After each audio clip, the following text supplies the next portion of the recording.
Welcome to Real Herbalism Radio, show 300, recorded at Big Dog Studios in Eugene, Oregon. Today's show is made possible by Ace High Graphics.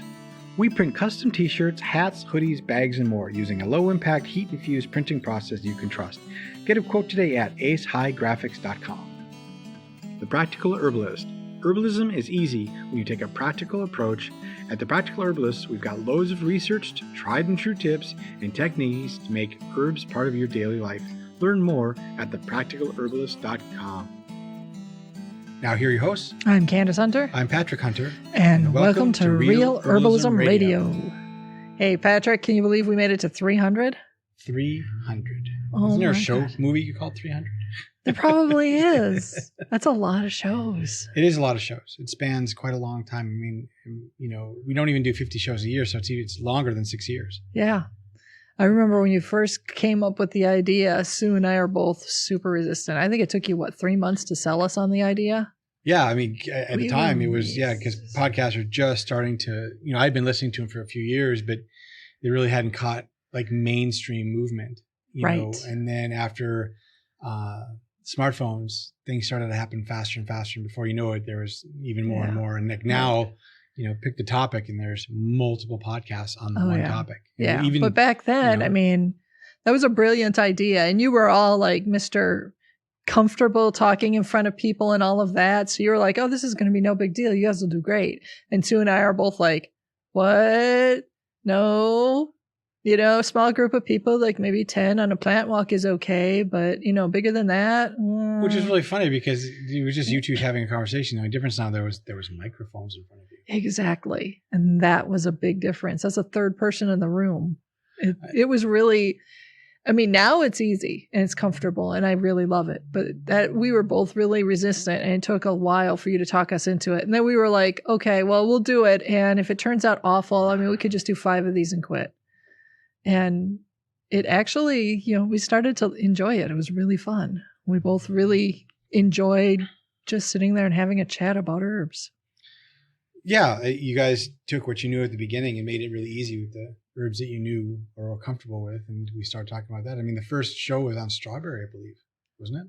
No, actually, our first show was on herbs for dental care. Oh, yeah. But I remember strawberry being in that. Strawberry was, it was mentioned in that. Yeah. But like I was looking back at some of our older shows and the first one that we did like an actual show on this herb was elderberry and elderflower.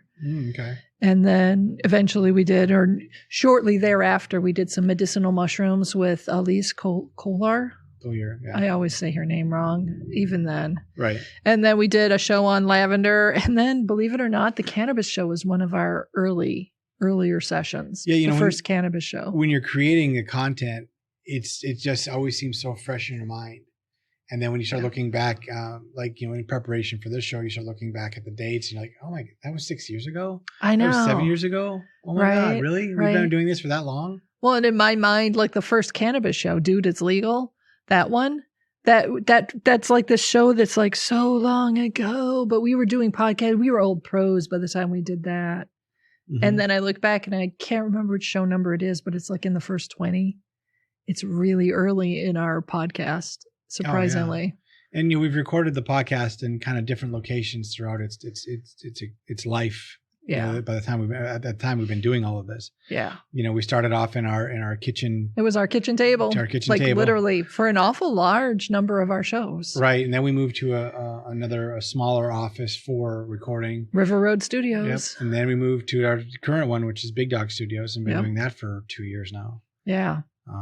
But it's just, when you think about all of the times and the changes. We've gone through equipment issues. We've gone through like mixing boards just suddenly not working.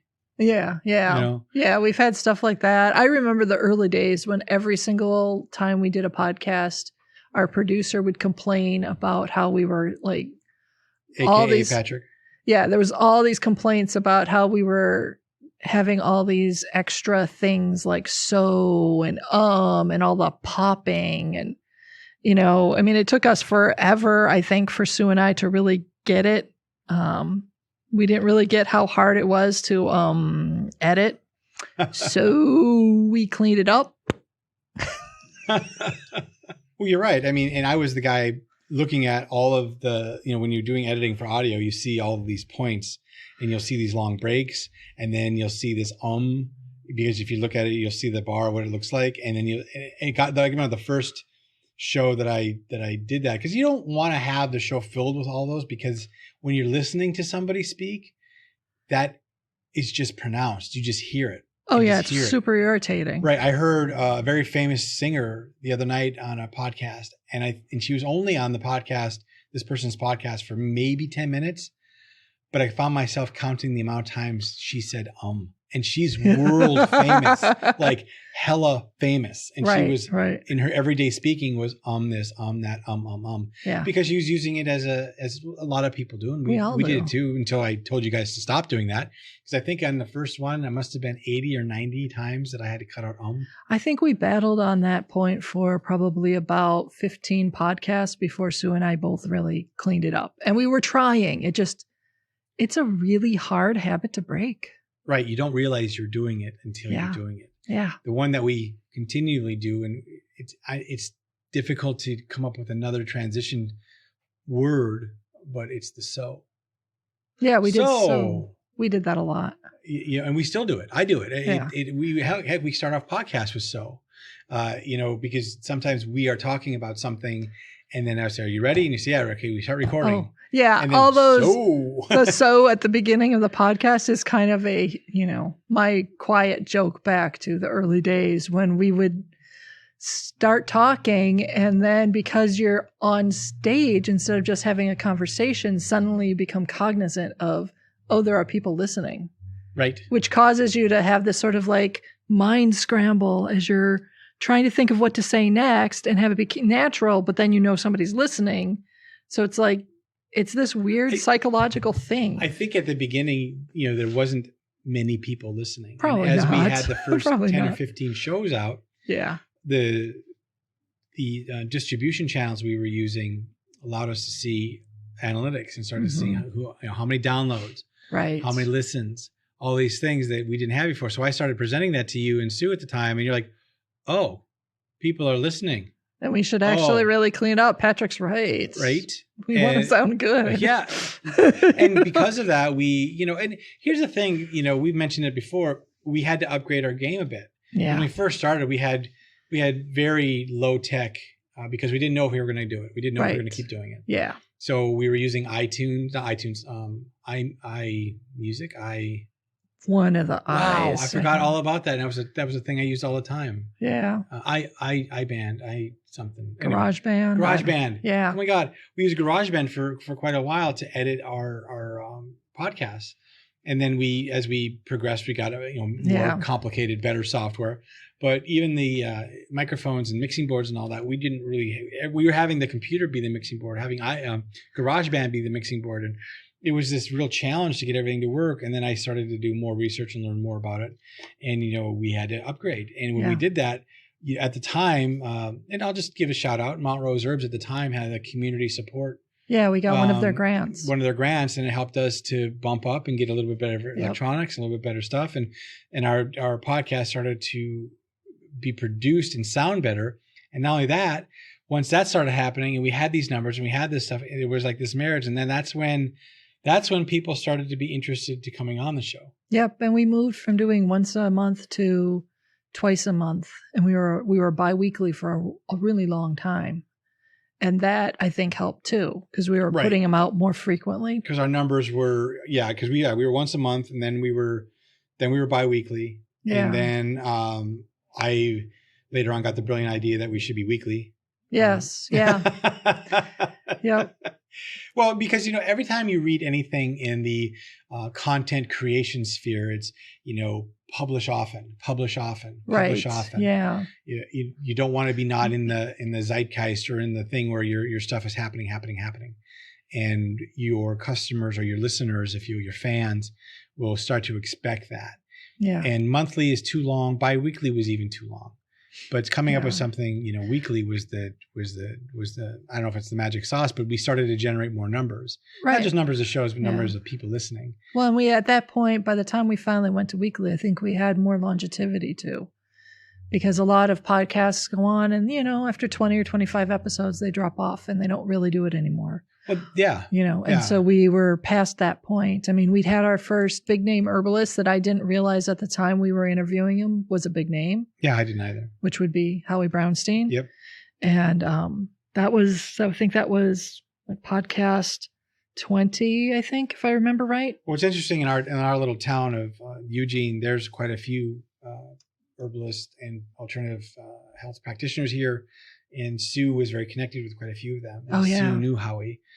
We didn't know Howie. We had no real connection to that. At that point, I was somewhat clueless about who were the names in herbalism. Like, I mean, I had no clue that Howie was a big name. I thought, this is another one of Sue's friends. Awesome. It'll be fun. It'll be, challenging for me because I don't know him. And it's the first time I'm ever meeting him. He actually was super easy. And he's just, sweet and wonderful. And a couple times. And he's really knowledgeable. So he made it super easy for us. Oh, absolutely. But yeah, I mean, and then we had Nicole Telkish on very shortly after that. Right. And that was in the height of their fire cider battles. And it was right at the beginning of the fire cider court case. Yeah, because we had her come on later on after that too, after the dust had settled. Yeah. But there again, it was a situation. I'm not sure what our connection to Nicole was, other than somebody knew somebody. I think that was a Sue connection as well. I know it wasn't me, and I know that I wasn't. Sue was doing a lot of the reaching out to people at the time because she knew more people than I did. So to get people on the show, she would call in favors, as it were. Although as we moved along, I think people were actually interested and excited to be on the show because they were starting to get the feel that it was actually really comfortable.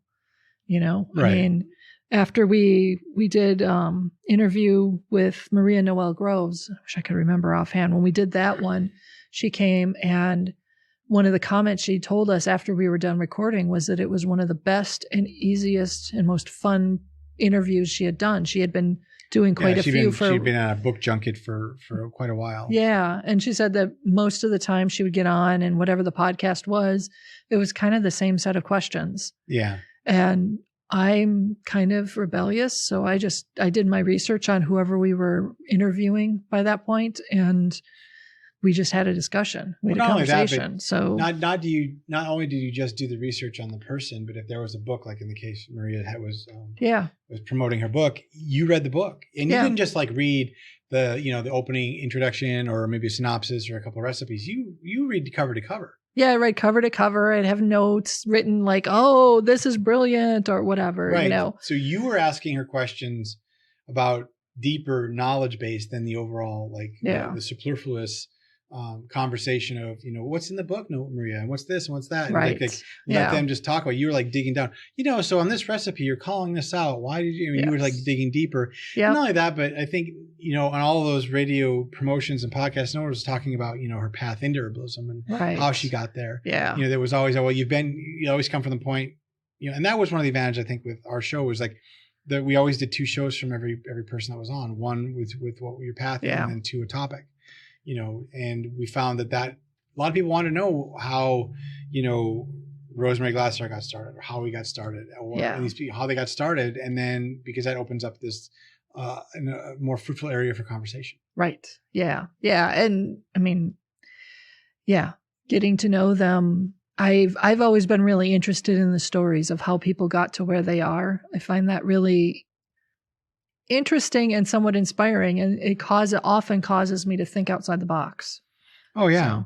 So, our first real famous the famous person that a lot of people know, uber famous one, but it was Rosemary Gladstar. And it's kind of interesting. You say show 25, and if you were to follow our current format, you'd say, well, that's only 6 months. No, show 25 I believe was like a year and a half to 2 years in at that point. Yeah, I think because we were going monthly, and then we were bi-weekly. We still hadn't done the Herb Lab format where it was every week.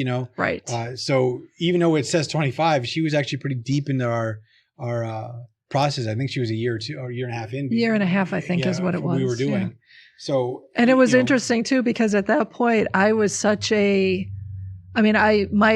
my own herbal studies had not even once brought up Rosemary Gladstar's name because I went down more of the energetics path. So it was a different path of studying. And so got this Rosemary Gladstar. Okay, great. Sue was so excited. I mean, she was over the moon and super excited and nervous, like so nervous. Oh, yeah. And I was too foolish to realize. I mean, foolish, I say that like the tarot card fool. Like, I had no clue. I was just going along like, all right, we've got this person. Okay, that'll be fun. And then after we started talking to her about mid-show, it suddenly hit me the level of experience and fame, if you will, we were actually talking with. And thankfully, Rosemary she's incredible. Mm-hmm. She made the interview super, super easy. And Sue had a clue, which also really, really helped because I just was so clueless at that point. But, so it hit me and I didn't get nervous, but I was like, oh, wow. Now I understand why Sue was so nervous. Boy, do I feel like a fool. Well, maybe that's true, but maybe that being that naive, if you will, or not knowing naive. Yeah, exactly. That you were able to give an interview that you were nonplussed by who she was. Yeah. It probably helped. And I know that there were times where Sue was more nervous than I was about whoever it was we were interviewing. And I think me being just steady helped her feel, because her part of the interview was great. So I think it just helped her feel more anchored. A lot of times I've had that effect on people in general, that when they're nervous about things, if they just come and stand near me, a lot of times they'll feel a lot more solid, if you will, confident. Right. Yeah. Right. So, but yeah, that first one, that was fun. Right. And up to that point, we had another, I think, it's funny because she was famous in Iceland. Well, yeah, she was our first book release. And she was our first international. And international, yeah. I remember setting all of that up. And at the time we were using Skype. Yes. And I remember the audio not being perfect. We're talking about show 40 with Anna Rosa. Yeah, and it was a struggle because the sound wasn't great. I knew this was going to be a lot of work, but I couldn't figure out. I remember trying to fix the audio. We just couldn't get a better audio signal from her. Yeah. And I don't think it was her fault. I don't think it was her fault. I mean, she was, I think she's 8 or 9 hours difference from us. Yes. Yeah. And she was like doing this interview with us, what would have been very late in the day for herself. Right. It was evening, I think. Yeah. Yeah. Which was so nice. I was so generous of her to do that.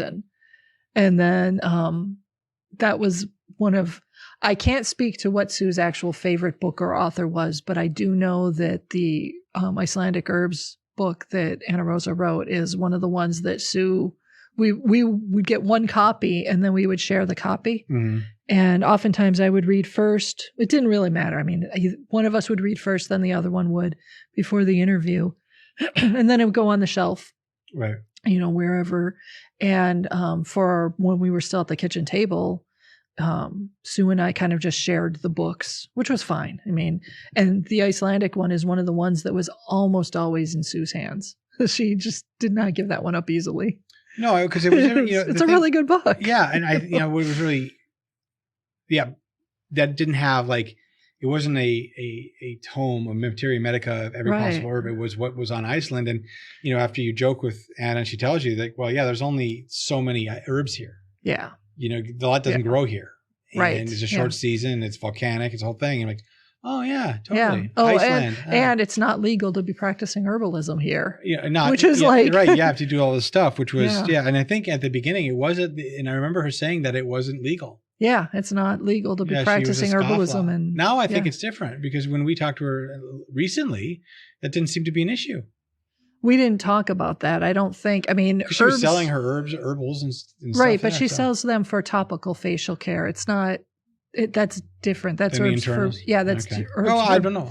That's herbs for beauty, and it doesn't conflict with medical. Practicing medicine. Right. Well, her show also marked the first time that we really kind of nailed down, that topic show paired with a response show, which is Yeah. an Herb Lab. The B show. I called it. Like, you know, like an homage to the B side of a record. Yes. You know, the 45 you get a B side, which wasn't always the best piece of music that they had, but it was more content, and that's what you wanted. Yeah. And Sue and I went with you on that. We all struggled for a while trying to figure out what to call the second format show. I liked B show. But. Yeah. And Sue and I were, at least I was a little less thrilled with that. If you look back at the naming of the shows, you'll realize that it moved to Herb Lab like fairly quickly. And I didn't, and to be fair, I didn't like Herb Lab because that gave this idea that there was going to be some kind of more educational kind of laboratory lab, you know, like really good, you know. And I'm like, this is just the B show. We're going to talk about what we talk about because it's the B show. Right. It's a filler in between our next topical show. Right. But you're like, no, I call it Herb Lab. And I, you know, well, you give some, you lose some, win some, you know, okay. Yeah. And that was a point where we were that was a philosophical shift that we were all talking about what do we want to do. And I personally was like, well, regurgitating what we said last week is boring. Nobody's going to want to listen to that. I could totally have been wrong. You know, that was just my thinking at the time. So I was like, well, what if we talk about how we use that information or applied it to our lives? Because then people will see that the real part of herbalism, the real in Real Herbalism Radio, is we actually really use this stuff. We learn something new from somebody and we give it a try somehow. And then we come back and talk about the experiments, just like a laboratory, because life is a laboratory. Mm-hmm. This was like the big crazy thinking I had. And I honestly don't know how Sue felt about it one way or the other. Don't remember the discussions. Yeah, you know, my thought was on it. This was a 10 or 15 minute show. I know. And that was it. Just something to fill the week in between. And you guys were like, it's got to be more. And then we started doing Herbal 101 questions. So we put a form near the podcast so people could ask questions. You know, then we had a new segment, you know, Herbs in the News, which it seemed like it was easier to get at the beginning. And as we moved on, herbal news got harder and harder to find. Yeah, surprisingly. You know? That was a challenge. You know, but yeah, that was my whole point with it. Yeah, it wasn't a bad point, but you can't stop Sue and I from talking. At that point, we would end up with a 40-minute show without even trying, just doing the herb labs. I know. And I was going, hey guys, I got to produce all this. I know. I know. There was always that poor producer always battling us. Well, it's like it wasn't his full-time job. You know. And the technical challenges that you ran into. Well, yeah. I mean, over the years, like we talked about, you know, we'd have, you know, where we'd have mixers blow out, or I say blow up, but not work. We'd have microphones that didn't work. Software updates in the middle of whatever. You know, suddenly Skype would echo, and we couldn't figure out what was happening, or there'd be a delay. You know, or even worse, we record, or because of the way the software worked, I would be recording and testing everything, see the meters running and being great, and then I'd say, okay, let's go, we're live. We'd record the whole show, and I'd look over, and the timer wasn't even moving, which means there's no recording, which means we just did an hour talk and had nothing there. Yeah, we did that twice. We'd have to do that again. And then another time I remember, you know I copied that file over. I know I did. And then I can't find it anywhere. So, you know, there was one time I found it on a deep backup archive of something, like a time machine backup. That was the third one where we thought we were going to, it was so like. And we couldn't get a hold of that person again. Yeah, I didn't think. Yeah, it was going to be really hard to get a hold of them. Yeah. And I found it. I mean, I dug. I took a couple hours and I dug and I found a backup of it. Yeah. You know, but boy, and it's so simple. You're like, you take the file from here and you move the file over there and you do this. Done. So the two episodes that we had to re-record were show 230 with Katja and Rin, and then show 291, Herbs for the Crossroads with Rhea Human. Yeah. And one of them was because of a technical error during recording, and the other was because of a drive crash, you know, that the file was lost. That was that. And in both cases, we were really, there was like a lot of hair pulling and consternation and stomping of feet and being anguished over the fact that we were going to have to call these people back and ask them to return and re-record for us. Well, yeah, because, you know, it was embarrassing. Well, yeah, we look like a bunch of buffoons, but I mean, that's how we felt. You know, the other thing with it too is that, you know, setting them up, we're on the West Coast. Yeah. So that hour and 2 hour time difference, or 3 hour, could be really challenging for for us people and for them. So, yeah. we always wanted to record at 2. Well, that meant we were recording at 5 on East Coast time, which is the end of the day for some people. Yeah. So we'd have to flex a bit. They have to flex. And then when we'd say, we're recording at 2 today, in their mind, it was 2 Eastern time. In our time, it was 2 o'clock Pacific. And we're waiting for them, and they're at 2 Eastern. And, it's only, 10 o'clock here or whatever. Coordination challenges. 11 o'clock. So there's all these, so we always had to say your time, Pacific, or we'd have to make sure we'd say Pacific Standard and send, all these times so we wouldn't miss it. And we'd still have issues where we'd miss people. Well, heck, Matthew Wood, we almost missed him. Out of the 300 shows, only having to re-record 2, I think, is pretty good. And in both cases, it was actually, the second show was a much better show. So it turned out to be, I think, a blessing that both those 2 shows did get re-recorded. Right. Because the discussion became, it was better. It was a better discussion for sure. I mean, just like anytime you write, a story and you write it again, it's probably better the second time. Yes. And the Matthew Wood one, that one,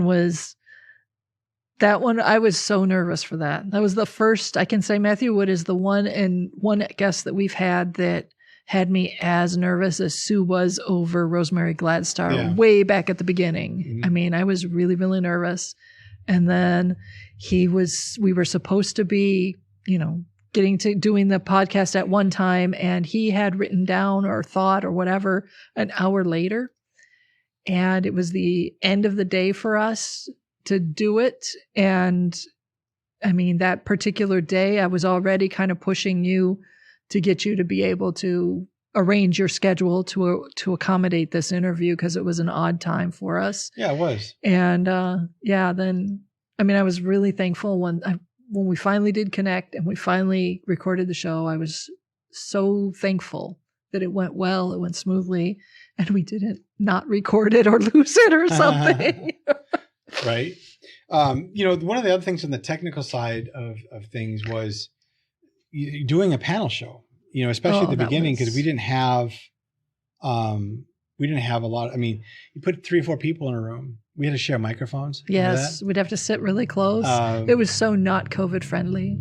At the time, it was so not COVID friendly. Yeah, I think we had two microphones, and we had to sit right next to each other to record. Right. And then like Sue and I would be half of the panel. And then one of the shows that we did was show 39, the Pooh Show with Howie and Zoe. And so it was Howie, Zoe, Sue, and myself. And then you were there, but you didn't really participate a great deal. So we're all like huddled around the kitchen table, huddled by the microphones trying to share. And then we did show 101 with Wendy and Rebecca, which was the Herbal 101 questions show. And that was the same thing. We were also kitchen table, huddled. It was challenging trying to get those, between sharing all the equipment and then trying to coordinate all the schedules. And that was a bit of a challenge. Oh, yeah. Totally. Those were fun, though. Those were really fun. I kind of had the idea we would do more of those, but they were hard to pull off. Really hard. Yeah. That was definitely, learned a lot. Yeah, we did. We did. For sure. One of the other challenges that we ended up facing was when Sue left the show. Yeah. That was a tough one. Yeah, because, you were like, well, you wanted me to step up, and I'm like, I don't know. Yeah. Yeah. At that point, I typically at that point, so that we could have a hiatus, I would build up shows. I would schedule a recording so that we were sometimes recording several shows in advance. So we had a heavy, every week recording kind of, structure for a couple of months, so that I would have some extra shows to get us through hiatus. And so we had some shows built up. So when Sue left to pursue some other, interests and stuff that she had, we had a series of, I can't remember how many, 5 or 6, I can't remember how many it was, shows that we'd already recorded. So interviews we had recorded with Sue, but then our corresponding herb lab wasn't going to be an herb lab with Sue. So we had to rethink the format of the show, and you had to get comfortable on air fast. Yeah. I would always been the third, the third leg, the spoke, the whatever you want to call it in all of these recordings. I was never a co-host or a co-person. I was always jump in with A quip. or a comment or whatever. And that was it. I never really, there was a couple shows like, when we did like the Kratom show or we did the beer show or a coffee show where I knew a little bit more about things than But yeah, you never had to be like really prepared for any of the shows. All you had to do was manage the technical stuff and then occasionally say something, and then handle the ads and the intros and stuff. Right. So that was... So yeah, show 207 was a big one for you. That was your first... You mean I've only done 93 shows with you? Yeah. That's how many. That's it? Yeah. Oh, it feels a lot longer 207, I know, right? 207 was your first one. And then our first show where you had to actually be a part of the interview with a guest was show 222 with Yolanda Joy. Oh, yeah. And she's so delightful. She also made it easy for us. But I know that was one that I remember you being nervous going into it because you didn't feel like you really were going to be able to talk much or have much to contribute. And right. I mean, you always have had plenty to contribute, but. Oh, sure. I can always, talk. But getting over that hump, I mean, Sue and I had to do that over the first 20 shows. So I was comfortable by show 200. Right. Or 207 or whatever, but you were not. And it was interesting. Do you have an idea for a website or a blog? Not sure how to get about creating a website that will be secure, fast, and running smoothly? Chances are you're not a web developer and do something else. So you try to do it yourself, focusing all the time learning how to create a website, in essence becoming a web developer. Meanwhile, you've lost focus on why you wanted the website in the first place. MudPotDesign.com can get your website created, launched, and running properly in much less time than you think. They create websites that are yours and not part of a big system with templates and themes that everyone else uses too. Your website is as unique as you are. Contact MudPotDesign.com today. What do you think was our most silliest show that we had of all 300? What would you say was the silliest show? Yeah, the silliest or funniest, most relaxed. Well, we did a show on beers using herbs. Oh yeah, that one. We did. Yes. We were very fortunate. We have a very good. I think that was show 70 or 71. In which show 20. The show that I remember. Oh yeah, show 20 which was Sue, Dylan, and you were slowly getting drunk throughout the show. It was hilarious. We had 8 or 12 beers and ciders. Oh my gosh! And you open up one, you just can't let it sit. So we were passing bottles, and we tasted all of them when we were still sober. Yes. But as we were talking about them, we kept drinking the beer, so we were getting a little bit warm, more tipsy by the end of the show. That was really funny. And it was fun. It was a good show. I mean, I loved going to what's this beer place? The Beer Stein here, which had all the beers we wanted. Yeah. Yeah. And you guys can all rest assured, I drove home for everybody because I was not drinking anything. Well, okay. I had the tiniest taste. We acquired the beers there. We drank at the studio. In this case, the studio was home. Yes. So we drank at home. That was probably really the silliest. I mean, the other one that comes to mind for silly was, Kratom was making a big splash here, not only just locally, but regionally. And then there were some issues with FDA was going to say, this is illegal. We're going to make this illegal and put it as a Schedule 1. And we were like, well, wait a second. So we heard all this information. We talked about it. So why don't we try it? So yes, I think it was show 71. Sue, I don't know how she did it or where she got it, but she got her hands on some Kratom. Oh, I did. So on show 70, was it you that found it? Yeah, a friend of mine was using it. Yeah. And I said, hey, can I get about a gram or two or whatever it was for just two people? Yeah. So we could try this out. And he said, sure. And so he gave us some. Okay, people, it's not that expensive. It's not like. No, it really isn't. It's available pretty, anyway. Yeah, it's not that hard. But I'd never had it before. Yeah. And so I didn't know what it tasted like. I didn't know anything. I just know that it had to be a tea and it had to be, and this is how we were going to drink it. And you and Sue started off the show. I was like, you guys can't even take a sip till we're recording. Right. And the faces you both made were classic. Oh yeah, because it was so bitter. I mean, Kratom is really bitter. Yeah. And it was interesting because as we drank the tea over the course of that 45 minutes, Sue was suffering, I believe she had back pain. Yeah, she was having some sciatica or something. When we started that show, and by the end of that show, she didn't have back pain. She was feeling better, yeah. She's like, wow, I don't have the back pain. Because it was just enough to have your muscles relax a bit. Yeah. It wasn't, it wasn't like, hallucinogenic, and it wasn't that kind of stuff. It was just kind of a warm fuzzy, and it was kind of nice. It just felt nice. I thought it was really funny to watch the both of you loosen up and get kind of buzzy. It was so cute. Well, the funny thing is, like, Sue liked it so much that she used it again, and then she found herself. She's always been afraid of addiction. Yeah, she was always smartly so. Well, no, and what I mean is, like, more so than. Where it'll say that this kratom's supposed to be not addictive, right? Right. But she found herself reaching for it to quell the pain. I remember her saying more and more like often, that. and she's like, she had to stop. Yeah. Now, it wasn't my experience. I didn't feel like I needed to do it again, but anyway. Well, I mean, the herbs, that's one of those cases where the herbs really have different effects on different people. You can't really, we all have a different experience with the plants, Yeah, exactly. So who was like the most, like, I don't know, heartwarming, good feel? Definitely Rebecca Ingalls is one of the ones that was one of my most heartwarming interviews. And part of that is that show, I think it was 252, that Rebecca and I had been, we've been chatting a long time.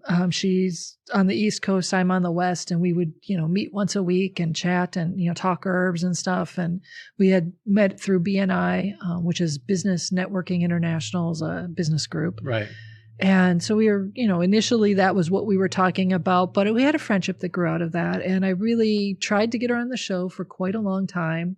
And then finally she was ready. And so when she came on the show, part of what made it so heartwarming for me is that I always have adored Rebecca. She's so wonderful. She's sweet. She's loving. She's, and she knows her herbs, and she really gets the emotional part of what the herbs can do.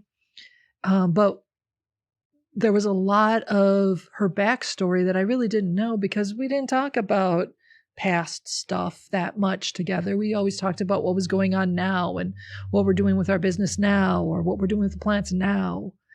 And so that getting to know her better by getting to better understand her background and, her path into herbalism was, that just, to say it made me like love her all over again is kind of, cheesy. And it is cheesy. But that's kind of how it was. It was like, oh, you're so amazing.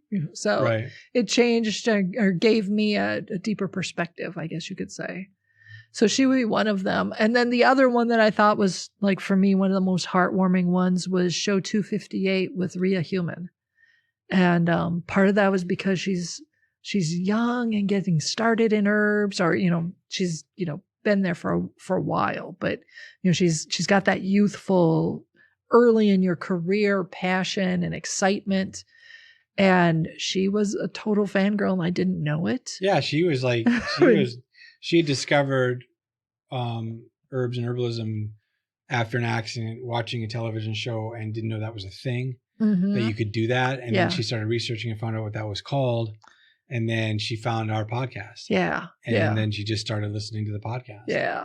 And that just was her biggest inspiration. And, we just happened to be in the state that she was moving to because of that show. She moved to Oregon because of the show. The Graham. TV show. Yeah. Graham. And that's why they moved here. Yeah. And I thought that was a story unto itself. And then, for us only being about an hour and 40 minutes away, it was, that was just a thing. So and I get super excited when I hear about people getting excited about herbs and people who are, not necessarily, they don't have to be younger than me, but who are young in herbalism and they've got that new passion and excitement and they've got ideas of how they're approaching it. And I love that energy. And then to find out that we actually inspired someone along her path. Oh, that just made me so happy. I was so joyful. Oh, yeah. So, yeah, that for me, that was one of my heartwarming guests, Well, along those lines then, we've had a lot of guests on. So what guests surprised you the most as far as where you were at when you first heard they were coming on versus after the show? So one of the ones, the first one that really surprised me was Sue. Many of our early guests were people that Sue knew, and one of them is Plato. And he was a young fellow, and I knew very, very little about him because there wasn't, it wasn't like looking up Rosemary Gladstar where there's a ton of information out there. So I had very little, and I was really in my own ego place at that point in the show, where I was like, oh, I've got to try to live up to being as good as Sue, on the show and as an herbalist and all of that. And that was all me. I mean, that was just me being ego. Right. But so when she pushed really hard, she really wanted Play-Doh on the show. And I walked into the recording session that day really with this mindset of, it's going to be a tough show. This is going to be all Sue and Play-Doh. They're going to be chatting like old buddies, and I'm not going to even know what to say to them because I'm not like hip and young like Play-Doh is, and I'm not into the Eugene culture, and I don't do, all the stuff that, I thought that they were going to be, that it was going to be about. And then when we actually started, talking, he was so amazing. He was interesting to talk to. He was such a good conversationalist. Oh yeah. I mean, he had done not sure if it was a regional TED Talk or how they did that, but he Tedx Talk or something. He did a TEDx Talk, and then they had a video that they had shot him and his group, and it was fun. And, I really kind of dug what he was getting, dug what he was into, and it was kind of fun to talk to him. Like you said, he had a lot of energy, and I think, he was kind of unsure what the whole podcast thing was going to be like too, but he just got right into it, and I think he was just a natural spokesman for their movement. And I think it was gardens or something. Yes, and gardening.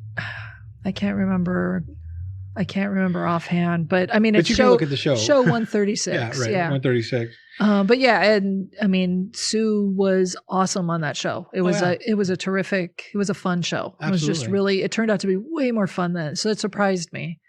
The other one that really surprised me was an herbalist that you brought to the show. And she's someone who had contacted you for doing some herbal labels. And, and you'd been working with her for a while, and you'd mentioned her a couple of times, but I was just not really paying attention. I mean, I sort of was, but I was also very absorbed in the show and managing, what our guest schedule was. And there was so much to manage that's where my head was at. And so when you invited and when you said you really wanted Leslie Sheldua on the show, it took me a while to coordinate with her and to finally, get her on. We had her for show 262. And the thing that surprised me was that she has such a warm and wonderful aura, if you will, about her. She's she's so easy to talk to. She's so comfortable. And her story was somewhat amazing. I mean, to be that close to death and then to be having herbs be like your path out of death, away from that dark night, was pretty inspiring to me. I thought that surprised me. I didn't realize she had such a dramatic story. Every time you mentioned her, you didn't mention the big dramatic elements. You were very lightweight about it. Oh, to be fair, I didn't know some of that stuff about her until she talked to us. Yeah, but she's a wonderful herbalist, and she's such a sweetheart. I had a terrific time with that one. So yeah. I mean, for me, I was kind of like get into the people that are like farming, and listening to what they're doing, with like show 270 with Oshala Farms. I was so interested in the whole idea of seed propagation and what goes into that. Yeah. There was just so many things. And that's the first time I knew it, but I didn't really realize it, that some things need to be fire germinated. Right. Like the heat. I'm like, wow, that's crazy, but I knew that, but I mean, but not like the herbal plant way, you didn't really think about it. Right. Harvesting seeds, you just figure these plants are making seeds, they're going to drop, they're going to grow. But they got to have the right conditions. There's all this stuff. It's like, you hear all this, you're like, well, how does anything even propagate? Right. The other show that I liked a lot was, and it just reaffirmed what I always had thought too, was, Tony DiMaggio, and when he's doing the herbal teas and that biodynamic farming, and how he was just like, this is the way they're going to grow. This is what we're going to do. Yeah. And when we got his product, when he sent us his teas, they were just they were shockingly vibrant, potent. Yes. For dried teas, it was like, no way, and nothing like I had Honestly, nothing like, going to even locally and getting a tea blend from Like one of Mountain Rose Herbs or whatever. wherever, Yeah. and they're good. Don't get me wrong. They're fine. This was just, there's Mount Rose Herbs and then there was DiMaggio's. Yeah. It was just, wow. Big it was step a up. Big Yeah. difference. Both dry teas, both whatever. Mm-hmm. So learning about how he was growing and what he was doing and how he was making it happen was really interesting to me. And it really just felt touched. The other thing too is like, to be fair, he has a lot of the places where he retailed and where he lives is kind of in our old stomping grounds back in Minnesota and Wisconsin. So I had that familiarity with it, where he was selling, what he was doing. So that also kind of, there was that little bit of that connection. Yeah, there was a connection and a little nostalgia for there.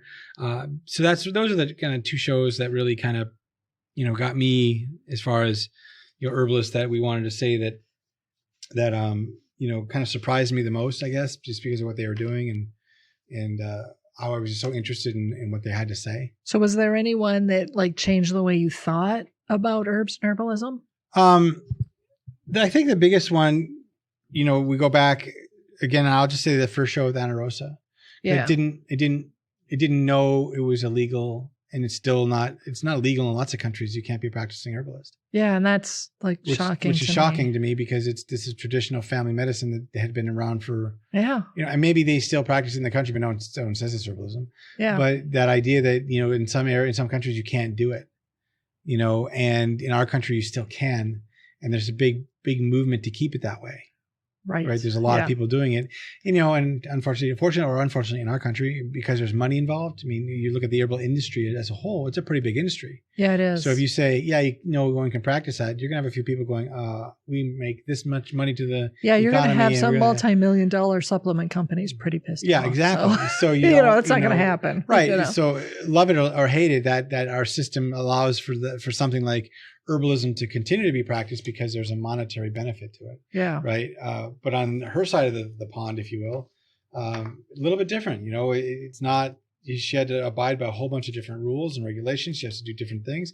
The other thing that always surprised me too was like, there's only a handful of herbs in Iceland that actually grow. Right. So I was like, wow, you have a whole herbal, practice or herbal products that you're making based on these herbs that grow there. And I found it also fascinating that her yarrow was, only a foot and a half tall tops, but was super, super potent, and our yarrow grows, 4 feet tall at the Oregon coast. And sure, it smells like yarrow. It is yarrow, but you'd have to take that whole plant to get the same power out of that, So I just thought that was interesting, the difference. So that's what really surprised me about that one. And what about, for you, what were your like? Well, you talk about like herbalism being a thing and not being allowed to practice and all of that, and it being traditional medicine. And one of the ones that really opened my eyes was show 232 with Phyllis D. Light. Mm-hmm. One of the things that Phyllis said was that herbalism never died in the South. I grew up in the North. My family's from the North. We're all Northern people. And there was a strong shame to using any family remedies that was just part of the Northern culture. You go to the doctor, you get the professionals to help you. There isn't a home remedy thing. Maybe you make chicken soup. That's okay. But we didn't really have herbalism as an actual way to take care of your health at home. Right. That just isn't normal from the Northern culture, or wasn't through, my lifetime. So to hear that, well, down in the South, they never really let go of it. That was a shock to me. That was like a real eye opener. I didn't realize that regionalism still actually was a thing in America.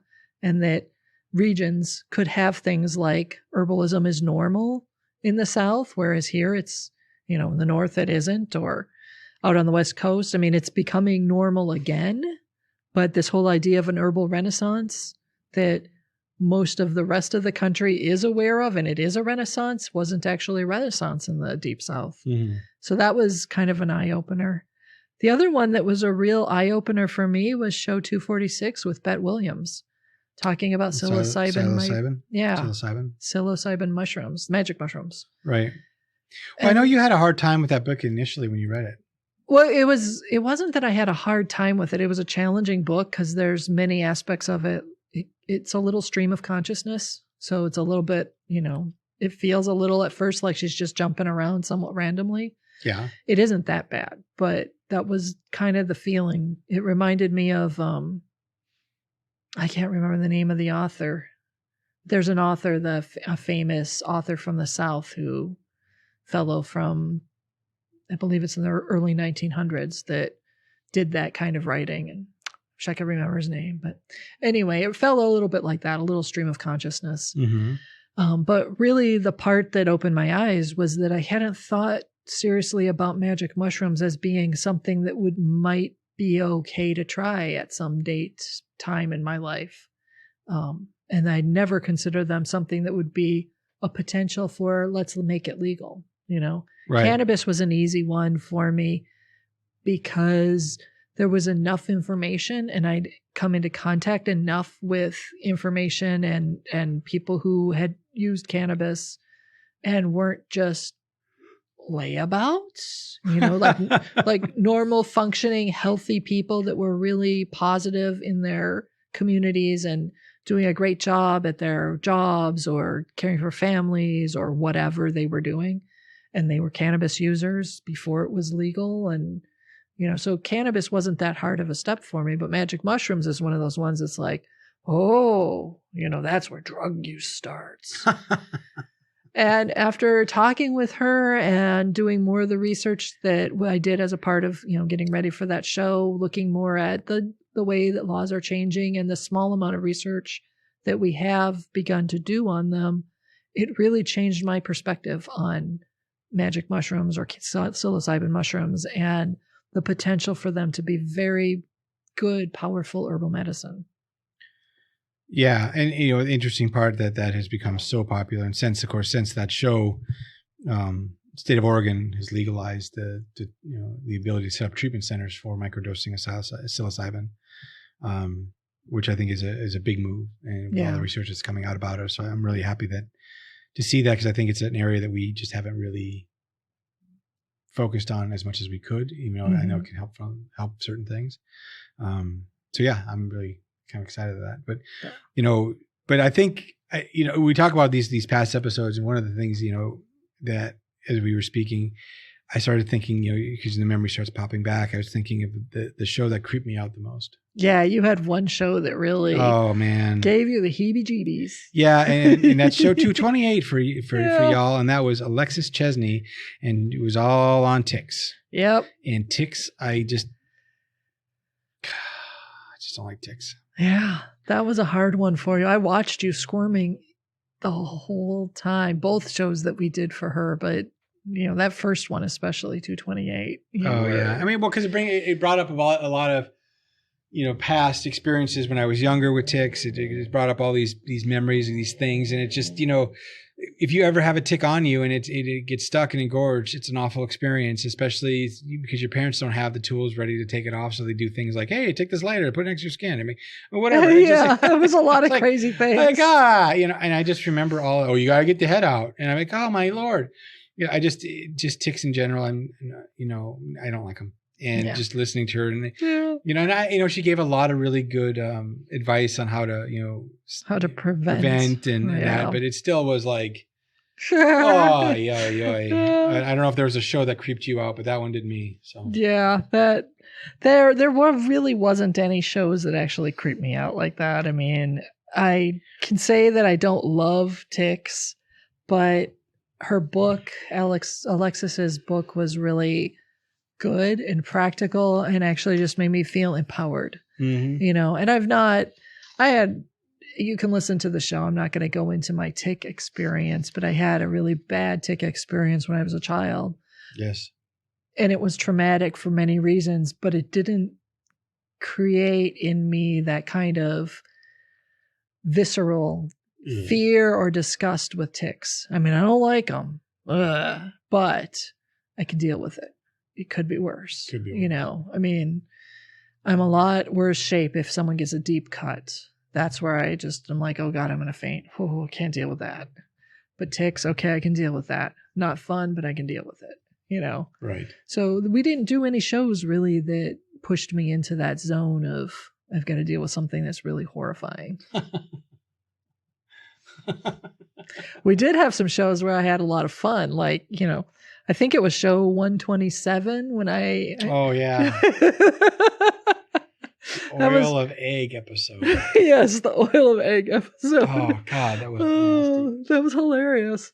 So you guys have to go back and actually listen to the show to like get the whole story. But I made this stuff called oil of egg, which is an alchemist's thing. And I followed alchemy, like old alchemy way of doing it because of the tools I had. So I made this stuff called oil of egg, and it's really not awesome in flavor. I'll divulge that I had tried it like right after I made it. I had tried just a tiny little taste of it, so I knew exactly what it was like. So on the show, I brought my oil of egg, and I convinced both Patrick and Sue to try a drop. Yeah. That was hilarious. Yeah. That's Candace doing her little practical jokies. Yep. While recording. Yep. Yeah, that was. I wish you guys could have seen their faces. Yeah. Not pleasant at all. Nope. Nope. So yeah, that was a funny show.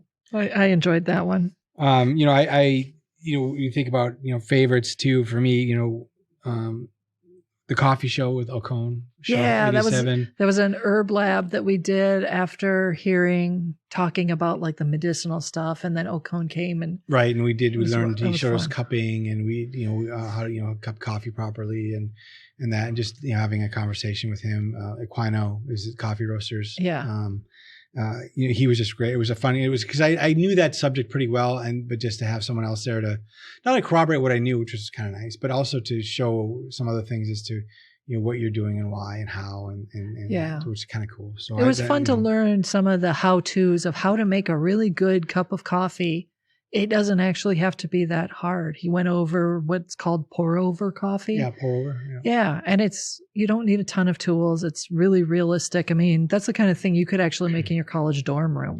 Oh yeah, you can. Simple. The other interesting part too is, after he had done this show, I started going to a couple of coffee shops that I go to occasionally locally, and you could get a pour-over. It was twice as much as everything else, but you could get a pour-over if you wanted it. Yeah. And it wasn't even that. I was like, this is really just basic, Bob. But because it took more time the barista had to spend more time with it. That's why he was paid more for it. So, they didn't just give you a bottle of hot water or a kettle of hot water and have you do it, because then you might hurt yourself.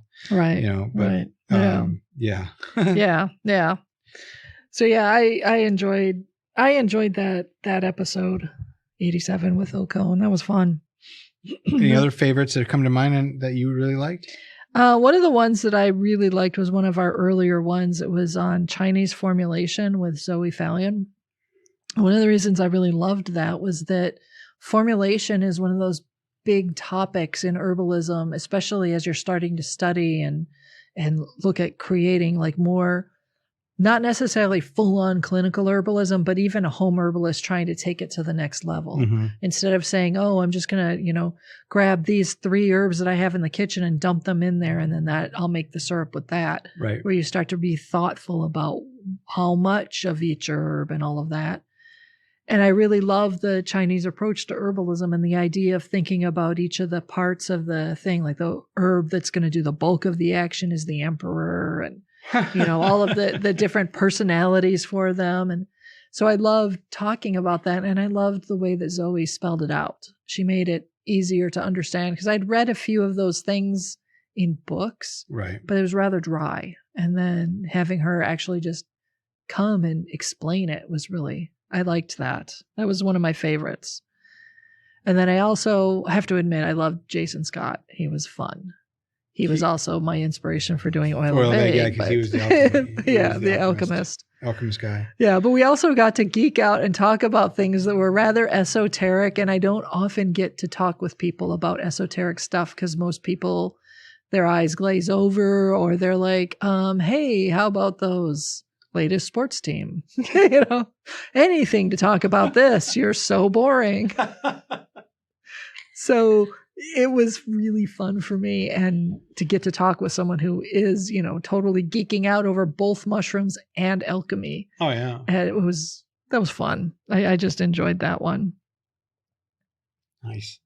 We talked about earlier in the episode or today's show, but the beer show was probably a lot of fun for me too, is because I love tasting beers and all that. But then to put the herbal slant on it was like really interesting too, because you forget that there was more to beer than just hops for bittering. They used lots of different things, And if you do it right, it opens up for this other opportunity for other flavors and other things to come to pass that are not just hops or more hops or yes, and even more hops. And when we did that show, we were focused on the different beer from perspective of more of an herbal perspective, and we were starting to see the beginning of a lot of rediscovery by brewers, local and micro brewers, of the not hops route. Right, and that was really fun. I wish it would have expanded more in the marketplace. It didn't seem to catch on as much. I mean, you can still get some of those beers, but now they're they come into these ruts like now it's hazy beer. Yeah, so everything is hazy, which a friend of mine said, well, let's just substitute hazy for lazy because they're not filtering. Yeah, right. So anyway, but yeah, I wish that would have been more of a genre that would have caught on in the beer market. But people in those cases, people don't want to deviate from the norm. Right. So yeah. Anyway, but yeah, the beer show is probably the herbal beer show is probably one of my favorites. I mean, I don't know if you'll send a trend here, but drinking coffee, drinking beer, drinking kratom. Kratom. That was the other show that I thought was a really good one because it was, because you got to hear how we changed. You got to hear the process. We did something we knew for the first time, which made it interesting. We were examining it, and that's what I liked about that show as well, which is learning about the about kratom and what it could do, how it could feel like. I mean, now, a few years later, I realized that there's strains of kratom now you can, which can do different things for you. Way beyond what we knew when we tried it. I always thought that kratom does this, and then I find out, oh no, it can do this, this, and this, just depending on the strain that you're getting. Yeah. Really? It's kind of like Tulsi or holy basil has multiple strains, and most of the time when you look up herbal information on Tulsi, you'll get it as if there's only one strain, but there's actually multiple strains that have some subtle differences, and those subtle differences can make a big difference when you're formulating with them about which one is the best one to use. And kratom is the same. Right. It is.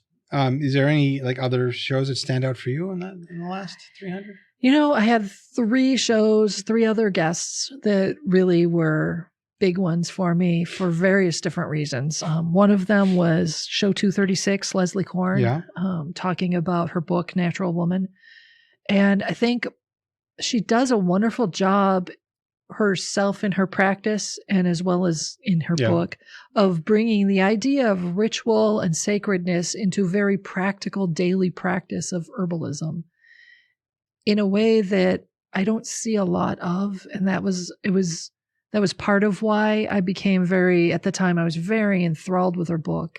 And then getting to talk to her, I mean, she was very easy and enjoyable to talk to. She was very grounding, and she has this wonderful, soft energy about her that's powerful. So it's like the sacred feminine lives in Leslie Korn, Right. And I really appreciated that. And that was one of my favorites for that reason. Another one that was a big favorite for me was show 256 with Erica Galanton. Mm-hmm. And talking with Erica in general, she's got this wonderful, joyful, excited passion for herbs. And it's hard. I mean, it's hard to, it's also a somewhat spiritual thing. Her approach to how she makes her hydrosols and how she approaches the plants in general is this spiritual experience, but again, very grounded in very practical, real, everyday stuff. So she does a wonderful job of melding the two so naturally that it's not like you feel like you're having this spiritual journey, So that was, I loved chatting with her. She was fun. Mm-hmm. And then the other one, my final favorite, which was, as you can tell, when I was thinking about what are my favorite shows, I've got six favorites, but out of 300 shows, it's hard to narrow it down to which shows or even just which guests did you enjoy the most or topics. But the last one that made my list of favorites was 284 with Deetra and Adam and the Ashkenazi herbalism. Mm-hmm. And part of it was, I enjoyed the book a lot, as when you listen to the show, as you can tell, I was pretty enthusiastic about the book. But part of it was that there's this humble humility that they both have. They have an incredible amount of intellectual and practical experience, intellectual knowledge about these historical practices. So they're very, librarian, university professor type, very heady. But there's also a humility and a respect for the plants themselves that oftentimes I don't always see in people who are super heady, or super, intellectual. They often will forget the respect part because they're so busy intellectualizing.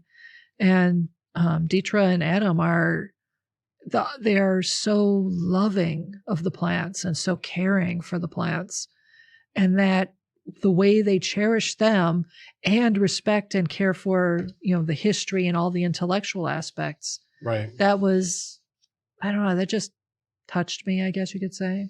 But you had some connections to that because of your family. Well, just because of my family's, from Poland and Eastern Europe. And, the Eastern Europe aspect. I think that might be a little bit there for you. Yeah. So I had to have a list of 6. Well, I said, "What's your top 2?" And then I made a top list of 6. Well, you only had 2 slots. There was quite a few guests that that we had that may have touched people in different ways. I remember we had the one the mushroom propagator guy. I had his name. Radical mycology. Right? No, we had Peter him, McCoy? but we had the other gentleman that was really big. Jeff Chilton. Yeah, he was the one that got propagating all the different mushrooms. Yes, he was fun. Just learning all this stuff because we were big into mushrooms. So there's just been a lot of people over the years that we've had the honor to fortunate to speak with in the herbal industry. But so what's next as we move forward? The next 300, or what are you thinking? Well, I think it's time for an extended hiatus, to be honest. Yeah. I've been thinking for quite a while about writing a book. There's something I've been specifically ruminating on, as it were, for last year or so, maybe longer. All right. And that would be mystical herbalism, and the approach to, the myth and magic approach to herbs. So I've been thinking about that. I don't know if I'll go as far as, seeking a publisher or not, but I really feel this need to take the time to write it. And so I think it's time for a break. All right. Okay. I think that, it's been a great ride, and I think this might be the time to, we mentioned it on the last few episodes as far as, I didn't think turning 50 would be a big deal. Right. But it's been a bigger deal than I thought it would be. Yeah. And it's starting to making me reevaluate lots of things that I've been doing. Yeah. And I think probably everyone goes through this at some point. 50, it was 50 for me. It might be 45 for somebody else. It might be 60 for someone else. Right. I don't know what that is. But for me, and I think for you too, hitting 50 just was like, looking at what are the things working, what's not working, how do we move forward here? Do I like this? Do I don't like this? I've made it to 50. I don't have to like this anymore. You make all these choices. So I think for me, and I think for you, just moving into, where are we at? What are we doing? And how are things moving forward? That this seems like a perfect opportunity. You're hitting a milestone of 300 to say, we need to take a break for a bit. Yeah.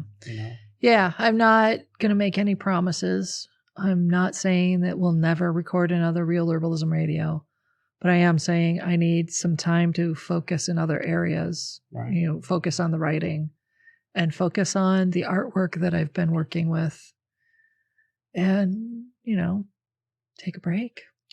Yeah. And if you're one of our listeners or a new listener that has just come to the podcast, if you started at 284, let's say, there's 283 episodes that are available for you to listen on a herbal binge, if you want to call it. Yeah. And that spans quite a few times. It has all the people we've talked about.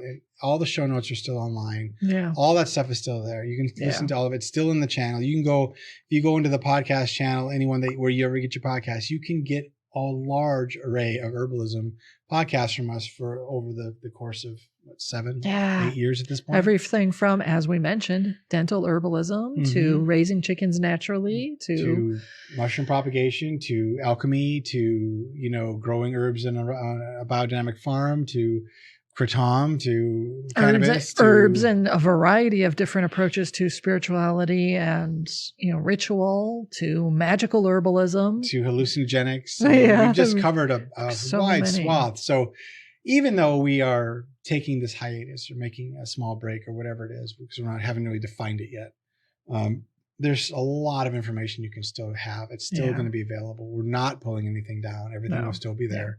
The website will still be ongoing. That's the way we had planned on doing that. I mean, it's such a body of work that I just don't feel like turning the switch off. I don't think that's we get a lot of people looking at the show notes as well as the rest of the Practical Herbalist website every day. Every day. So I'm not taking it down. I'm going to make sure that we keep maintaining that because it's useful information. It is. The vast majority of what we've done and what we've written and what we've recorded has been about offering information that is truly timeless. How you use elderberry now is the same as how you used it 100 years ago. And in 100 years more, you'll still be able to use it that way. Exactly. It's not, what do they call it? It's not time specific. It's everlasting. It's the same information. Yeah. The typical uses aren't going to really change much. Right. I mean, when we started the Practical Herbalist over a decade ago, one of our biggest drives was to make sure that good, solid, practical information about the plants was available to people because we were seeing at that time, a lot of commercial information that wasn't always accurate. And we were seeing a lot of just plain inaccurate stuff mixed in with some things that were really quite good. And it was hard to tell the difference. And so we were like, well, people need something that's practical that they can count on. Stuff that's actually been tried. Everything that we've covered is we've tried it or our experts have tried it. Right. So, yeah. All right. So with that, put a herb on it. The statements made about herbs and products on this podcast have not been evaluated by the United States Food and Drug Administration, FDA, and are not intended to diagnose, treat, cure, or prevent disease. All information provided on this podcast or any affiliated websites is for informational purposes only and is not intended as a substitute for advice from your physician or other healthcare professional.